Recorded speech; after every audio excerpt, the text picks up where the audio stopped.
আপনি 2 রাকাত নফল নামাজ আদায় করবেন, এটা যাতে দীর্ঘ সময়ের হয়। আপনি দীর্ঘ সময় কোরআন কারীমের তেলাওয়াত করেন দাঁড়িয়ে দাঁড়িয়ে।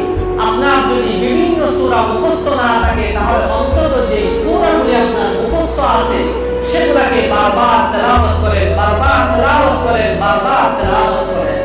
এক নম্বর আমল হলো এই বাকি 10 দিনের মধ্যে আমরা বেশি থেকে বেশি তারাবিহের মাধ্যমে, নফল নামাজের মাধ্যমে, কোরআন কারীমের তেলাওয়াতের মাধ্যমে, জিকির আজকারের মাধ্যমে বেজুর রাতগুলোকে আমরা কাটাতে